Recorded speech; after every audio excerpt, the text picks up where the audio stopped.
Buen día con todos. El siguiente tema a tratar es la convección. La convección es uno de los tres mecanismos en los que se transfiere el calor desde una zona más caliente hacia otra más fría. Este tiene lugar a causa del movimiento de la masa de un fluido que puede ser líquido o un gas. En todo caso, esta requiere siempre de un medio material para que este mecanismo se pueda dar.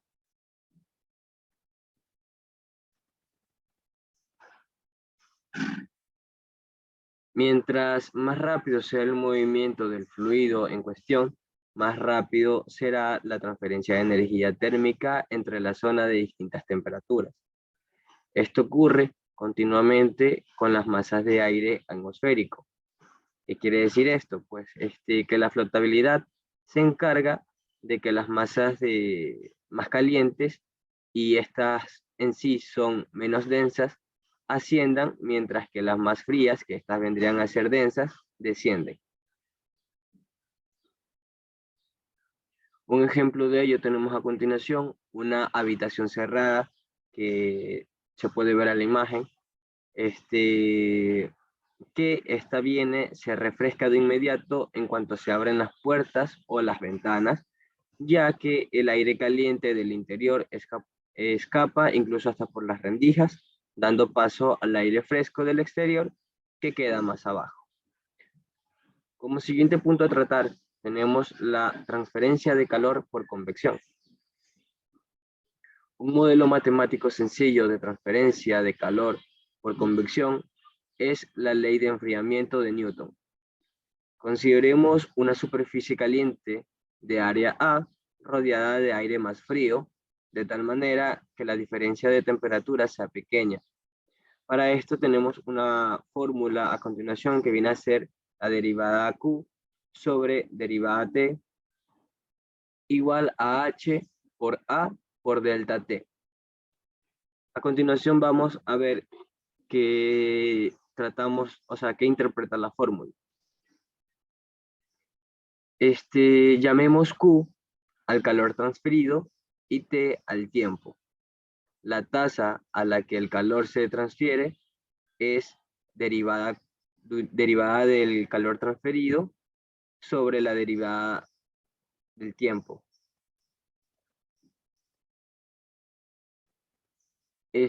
Como el calor de la energía térmica, sus unidades, como el calor de la energía térmica, ¿sí? Sus unidades serían el sistema internacional, sería Joule. Joule se representa con la letra J. Por lo tanto, la tasa de transferencia viene también dada en Joule sobre segundos, que ya vendrían a ser su medición, o sea, su unidad vendría a ser watts o vatio.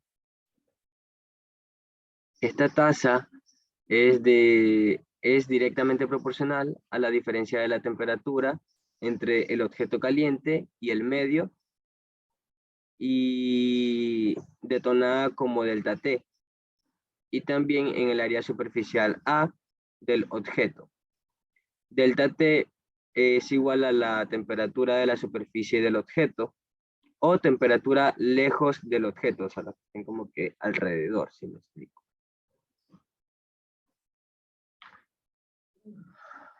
Como siguiente punto tenemos la constante de proporcionalidad, se llama H, que es el coeficiente de transmisión de calor por convección y se determina experimentalmente. Sus unidades en sistema internacional son vatios sobre metros cuadrados, pero es habitual encontrarlo en términos de grados Celsius o grados centígrados también. Es importante destacar que este coeficiente no es una propiedad de fluido, ya que depende de diversas variables como son la geometría de la superficie, la velocidad del fluido y otras características. Estas son las referencias de donde se sacó la información. Y eso sería todo. Gracias.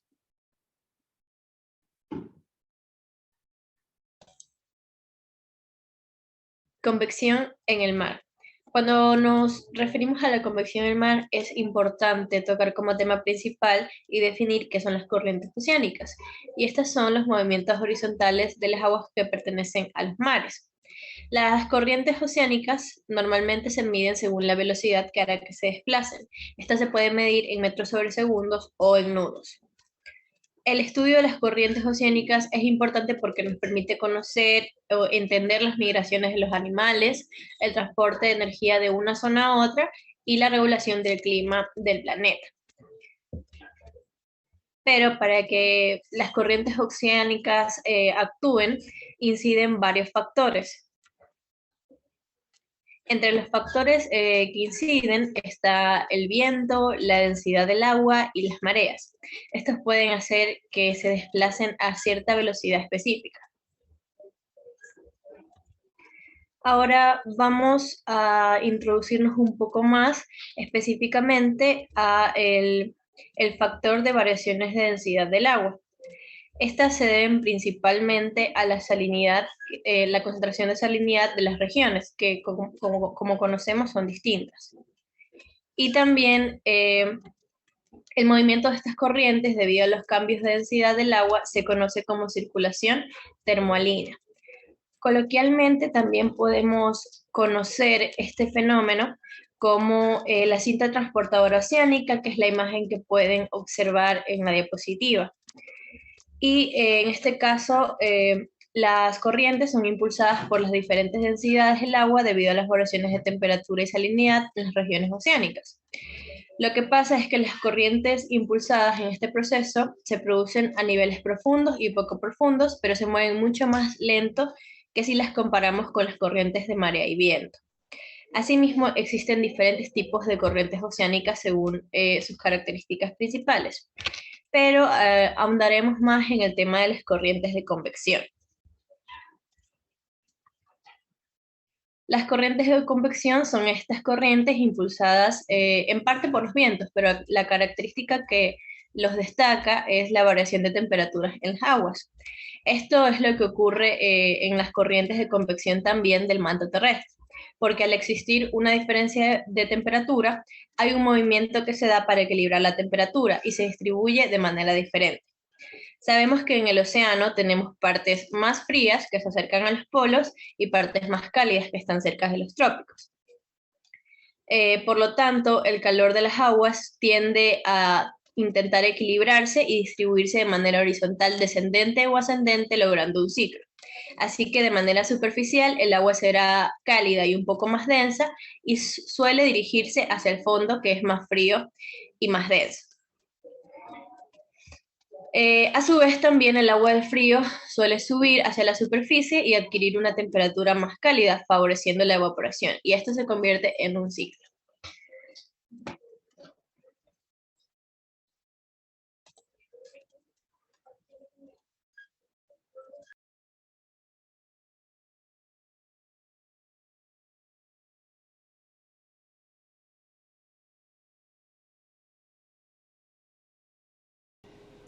Hola, buenas tardes.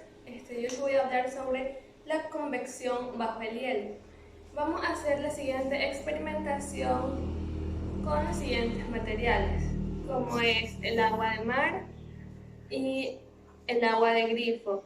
Utilizaremos también colorante alimenticio o artificial y agua previamente congelada más el colorante, como aquí la tenemos. Iniciaremos cogiendo un cubo o un pedazo de hielo con el colorante y en este caso lo ubicaremos en el agua de mar. Para luego ubicar también el mismo procedimiento en el agua de grifo.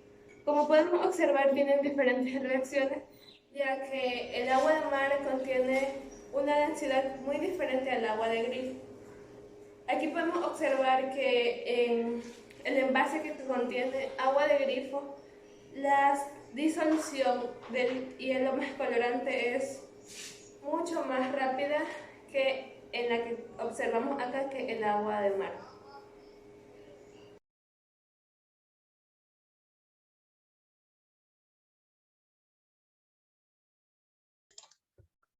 Continuando con la explicación y con los resultados, tenemos en nuestra parte izquierda, o nuestro recipiente izquierdo, cubos de hielo que flotan dada la menor densidad del agua potable, y que a medida que estos se funden, el agua fría con el colorante se va desprendiendo y hundiéndose poco a poco hacia el fondo del recipiente, dada la mayor densidad que presenta el solvente, que en este caso tenemos el agua potable. Y el agua más caliente del fondo es desplazada y aparece como resultado un flujo convectivo visible por los patrones que dibuja el colorante artificial. Poniéndolo como ejemplo, el hielo que se funde en el recipiente es parecido a una chimenea convectiva de las que se forman en el océano abierto, mientras que el hielo que se funde en el borde es semejante a una chimenea de la plataforma continental, es decir, cerca de la Tierra.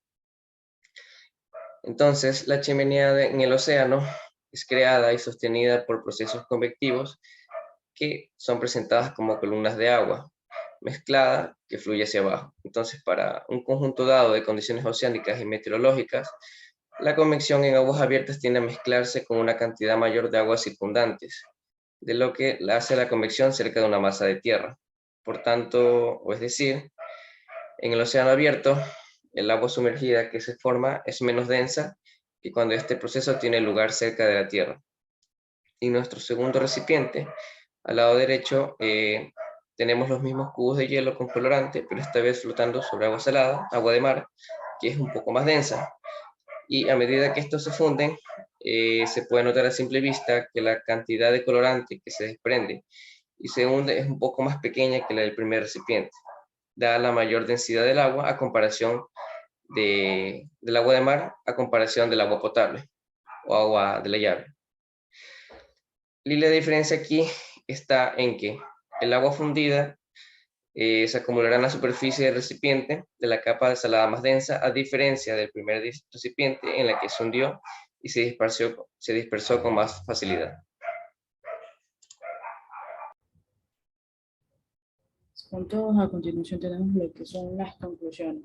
Bueno, aquí tenemos dos conclusiones, ya que tenemos el agua del grifo y el agua de mar.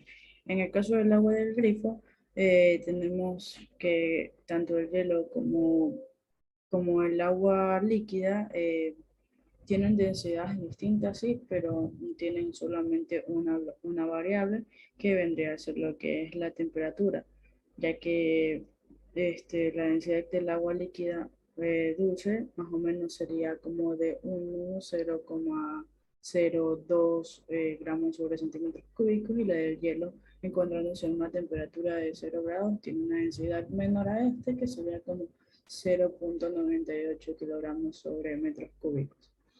Llegando a la conclusión, en razón de la variable de temperatura, que a mayor profundidad la temperatura va a disminuir, ¿no? Es por eso que el hielo, cuando se derrite, al tener una temperatura más baja, va a irse, como quien dice, al fondo de la copa. Mientras que en el caso del agua de mar, tenemos otra variable aparte de la temperatura, que es la salinidad, la cual va a tener mayor dominio sobre la variable temperatura. Como podemos ver en la copa, el agua con menor densidad se encuentra sobre la que tiene mayor densidad. Y eso es todo. Gracias.